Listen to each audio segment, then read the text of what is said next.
Autumn had come to the island of Soda. The fields were changing from yellow stubble to brown earth, and the tractor was hard at work as Thomas and Dylan pumped along in Nakulan. Later, the friends saw the tractor close by. "Hello," said the tractor. "I'm Terence. I'm plowing." "I'm Thomas. I'm pulling the train." "And I'm Dylan. I'm helping Thomas pull the train." "Nice Nakulan, Dylan's driver." "Nice to meet you, Terence." "What ugly wheels you got?" "They're not ugly, they're caterpillars," said Terence. "I can go anywhere. I don't need rails." "I don't want to go anywhere," said Thomas. "I like my rails, thank you." "Me too," replied Dylan. Winter came with dark clouds full of snow. "I don't like it," said Thomas's driver. "A heavy fall is coming. I hope it doesn't stop us." "Huh," said Thomas. "Soft stuff, nothing to it." And he puffed on, feeling cold but confident. They finished their journey safely, but by now the country was covered. "You need your snowplow for your next journey, Thomas," said his driver. "Huh, snow is silly soft stuff, it won't stop me." Thomas, I think we should wear it." "Don't worry, we can get through the snow without it."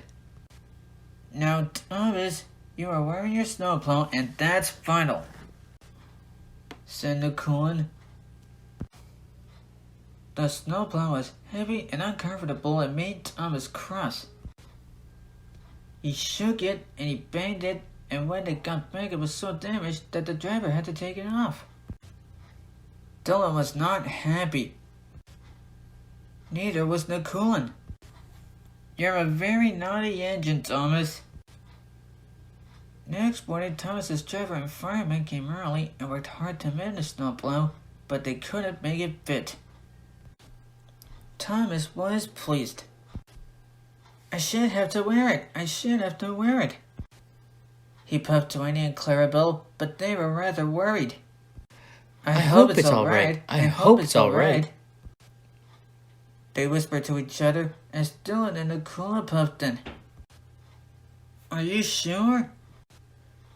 "Yeah, it could be dangerous when we get stuck in a drift."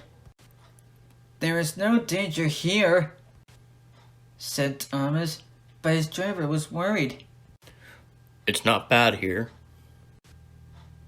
he said to the fireman. "but it's sure to be deep in the valley." "Silly soft stuff," puffed Thomas. "I didn't need that stupid old thing yesterday, and I shan't today. Snow can't stop me." He rushed into a tunnel thinking how clever he was. But there was trouble ahead. "Cinders and ashes," said Thomas. "I'm stuck." And he was. "Back, Thomas, back," said his driver. Thomas tried, but his wheels spun and he couldn't move. The conductor, Dylan, and Nicole went back for help, while everyone else tried to dig the snow away. But as fast as they did, more snow slid down until Thomas was nearly buried. "All my wheels and cobweb ruts! I shall have to stop here till I'm frozen. What a silly engine I am." And Thomas began to cry. At last the bus came to rescue the passengers. And then who should come to Thomas's rescue but Nakulan and Dylan, who brought Terence. Snow never worries him. He pulled the empty coaches away, then came back for Thomas. Thomas's wheels were cleared, but still spun when he tried to move.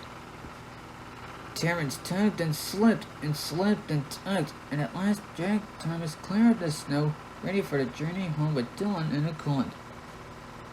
Oh, thank you, Terence. Your caterpillars are splendid, said Thomas. I hope you'll be sensible now, Thomas, said his driver. I'll try, said Thomas, and heaved on, and the Nakulan puffed slowly away.